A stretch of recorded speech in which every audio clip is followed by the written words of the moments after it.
decíamos al inicio, el tema de la desigualdad golpea muy fuertemente a los más vulnerables de nuestro país, pero también a la creciente clase media, que no recibe subsidios, pero que sí debe cumplir con exigencias caras. ¿Cómo enfrentar este fin de año de fiestas y vacaciones y no morir en el intento? Lo conversaremos con el gerente general de Origina, del grupo Payroll, y además experto en bienestar financiero, Jorge Gándara. Muchas gracias por estar con nosotros. Gracias a ti por la invitación. ¿Cómo no morimos en el intento, como decíamos? Este fin de año, pedirle a las personas que no se endeuden en Chile es casi imposible. Vemos las tasas de endeudamiento y claramente son altas. Así es, la verdad es que, como tú dices, pedirle a la gente que no se endeude puede ser casi imposible.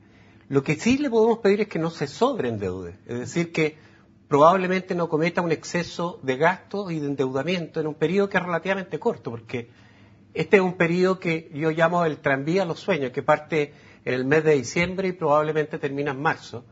Pero en marzo llega a una estación que es volver a la realidad. Un aterrizaje forzoso. Un aterrizaje forzoso. Por lo tanto, desde ese punto de vista, más que pedirle que no se endeude, ojalá no se endeudara, ¿cierto? Pero si lo tiene que hacer, que lo haga también en márgenes razonables, que no signifique un exceso de deuda. ¿Cómo yo sé cuándo estoy endeudada y cuándo estoy sobreendeudada? Mira, nosotros en Origina, en Payroll, definimos que una persona está sobreendeudada cuando probablemente destina más de un 20% de su ingreso líquido a pagar deudas de consumo. No hipotecarias, no metemos el hipotecario afuera. Perfecto. Estamos hablando solamente de deudas de consumo.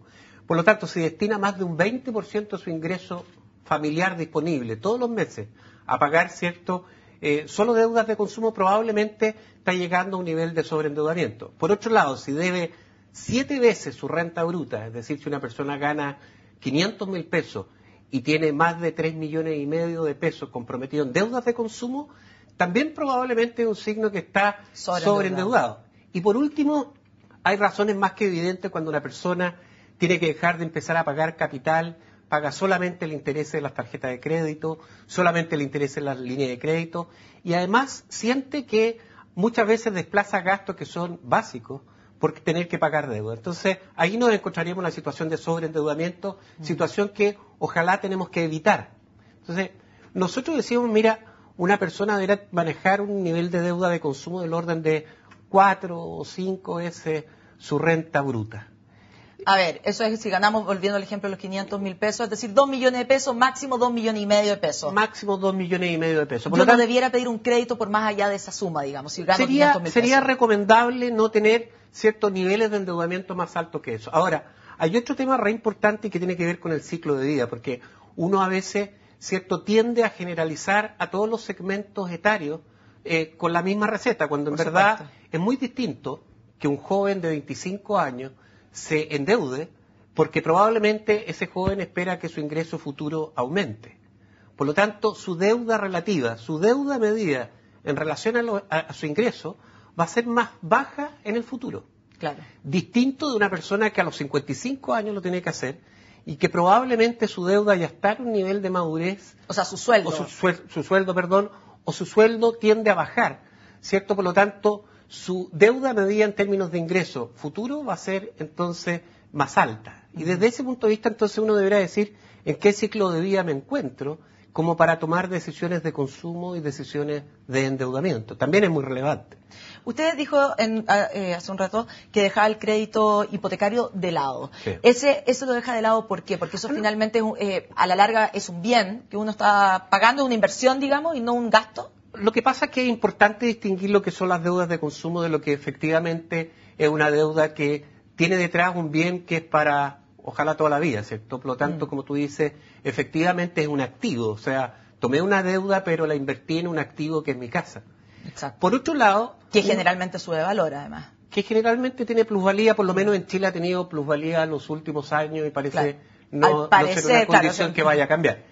Ahora, cuando tú dices, mira, yo voy a destinar a pagar mi deuda hipotecaria, probablemente un 25% de mi ingreso, y voy entonces a destinar a pagar un 15% de deudas para deudas de consumo, la verdad es que vas a sumar una cifra que ya, ¿cierto?, bordea el 40% de tu ingreso, y por lo tanto la gente tiene que entender que con el otro 60% tiene que administrar y vivir y tener, ¿cierto?, cubiertos sus gastos básicos, sus gastos complementarios o suntuarios, lo que son, ¿cierto?, probablemente los imprevistos, que la gente se olvida que también, y muchas veces dependiendo del ciclo en que nos encontramos, tenemos imprevistos que si no tenemos un pequeño colchón, ¿cierto?, nos va a obligar a endeudarnos de nuevo. Entonces, desde ese punto de vista, tener 4 o 5 veces una renta bruta en deudas de consumo comprometidas, que si lo sumo a la deuda hipotecaria nos supera entonces del orden del 40% de mi ingreso, ya es un límite que nos parece más que razonable. Perfecto. Respecto a la deuda hipotecaria,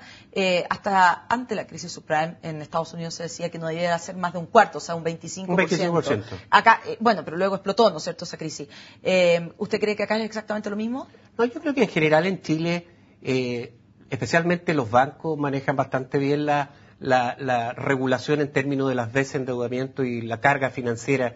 Probablemente un banco hoy día llega hasta una relación de 33% del ingreso, pero de nuevo, dependiendo si estamos frente a una persona que está sana, que es joven, y por lo tanto un 33% de su ingreso hoy probablemente sea el 25% de su ingreso de aquí a 2 años. Exacto. Entonces, desde ese punto de vista, no, yo creo que en general, respecto de crédito hipotecario, los índices indican que está bastante bien regulado, digamos. Ahora, ya yendo a la cosa más práctica, si no me queda otra que endeudarme, ¿qué recomiendan ustedes? Porque hay personas que dicen, bueno, sabe que mejor que pida un crédito de consumo y consolide todas sus deudas de esa manera. Hay otros que dicen, bueno, use la tarjeta de crédito, pero pagándola, digamos, de todos modos mes a mes. Claro, mira, a ver, varias cosas. Una, nosotros también recomendamos generar, cierto, lo que se llama una consolidación crediticia. De hecho, trabajamos con muchas empresas y sus trabajadores en ayudarles a consolidar, cierto, sus deudas, pero además tenemos talleres formativos donde les enseñamos educación financiera, porque acá hay 2 elementos que son importantes. Uno es el presupuesto y otro la deuda, ¿ya? Entonces, desde ese punto de vista, nosotros decimos una persona tiene que saber que puede consolidar sus deudas siempre cuando sea un camino hacia la mejora. Exacto. Y no cuando esa consolidación... No, lo que pasa es que cuando tú consolidas las deudas en una, generalmente a una tasa promedio más barata que la que tiene la suma de un montón de deudas, probablemente lo que hace es tener una liberación de carga. Si yo pagaba 100, ahora pago 70. Entonces libero 30. Pero lamentablemente muchas familias, cuando hacen eso, vuelven a ocupar esos 30 en más carga financiera.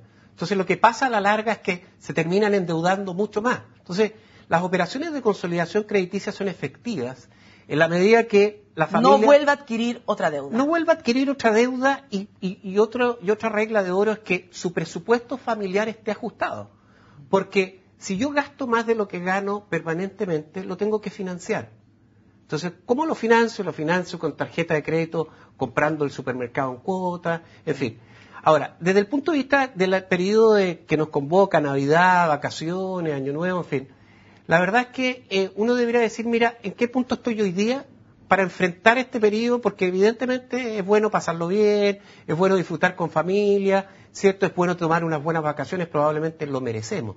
Pero la pregunta es, ¿dónde estoy hoy día y dónde voy a llegar en marzo? Que es como, ¿cierto?, el palo de vuelta a la realidad y que no llegue destrozado, porque lo que pasa es que cuando uno conversa a veces con algunos trabajadores o alguna familia, la verdad es que las emociones, ¿cierto?, lo cegan hasta llegar a marzo con niveles de endeudamiento demasiado altos. Entonces, y por lo tanto acogotado. Y por lo tanto acogotado. Yo diría que desde ese punto de vista, ver dónde estamos, haga la cuenta de cuántas veces su renta bruta tiene comprometida en deudas de consumo.